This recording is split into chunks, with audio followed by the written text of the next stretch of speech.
പ്രിയ കൂട്ടുകാരെ, ഞാൻ ഇന്നിവിടെ പറയാൻ പോകുന്നത് ആരുടെ കഥയെന്നറിയണ്ടേ?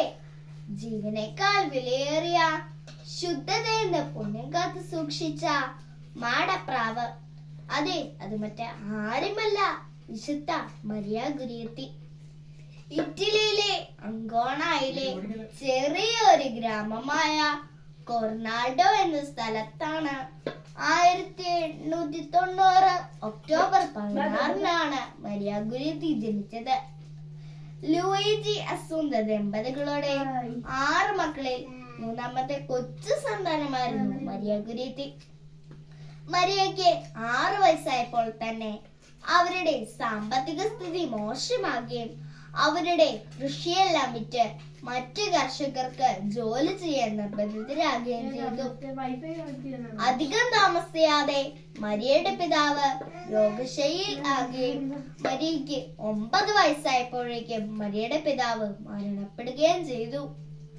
അമ്മയും സഹോദരങ്ങളും പാടത്ത് ജോലി ചെയ്തുകൊണ്ടിരുന്നപ്പോൾ വീട് വൃത്തിയാക്കുന്നതും പാചകം ചെയ്യുന്നതും മരിയയാണ്.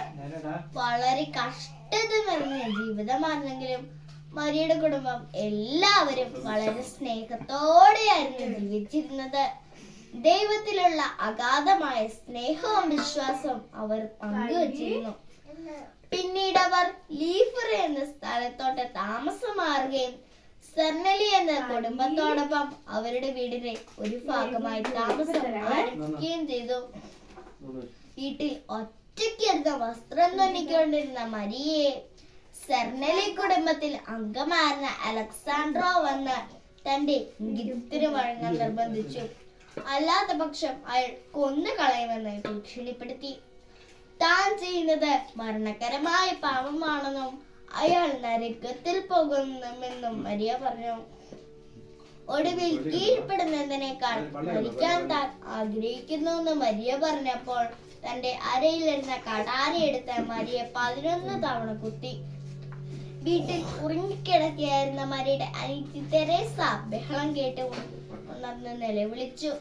വിവരമറിഞ്ഞ് ഓടിയെത്തിയ അലക്സാൻഡ്രോയുടെ പിതാവും മരിയയുടെ അമ്മയും ചേർന്ന് രക്തം വാർന്നു കിടന്ന മരിയയെ ആശുപത്രിയിൽ എത്തിച്ചു. മരിക്കുന്നതിന് മുമ്പ് മരിയ അലക്സാൻഡ്രോന് മാപ്പ് കൊടുക്കുകയും മരിയയ്ക്ക് അലക്സാൻഡ്രോനെ സ്വർഗത്തിൽ വെച്ച് കാണാമെന്ന് മരിയ പറഞ്ഞു. സംഭവം നടന്ന് 20 മണിക്കൂർ കഴിഞ്ഞപ്പോൾ മരിയ ഈ ലോകത്തോട് വിട പറഞ്ഞു. 1947 ഏപ്രിൽ 27 മരിയയെ 12ാം പിയോസ് മാർപ്പാപ്പ വാഴ്ത്തപ്പെട്ടവളായി പ്രഖ്യാപിച്ചു. 12ാം വയസ്സിൽ ആ കൊച്ചു ബാലിക രക്തസാക്ഷിയായി തീർന്നു. ലോകത്തിന്റെ സൗന്ദര്യങ്ങളിൽ കുടുങ്ങി സ്വർഗത്തിന്റെ സൗഭാഗ്യം നഷ്ടമാക്കുന്ന സന്ദേശമാണ് മരിയ ഗുരിയത്തി തന്റെ ജീവിതത്തിലൂടെ നമുക്ക് പകർന്നു തന്നത്.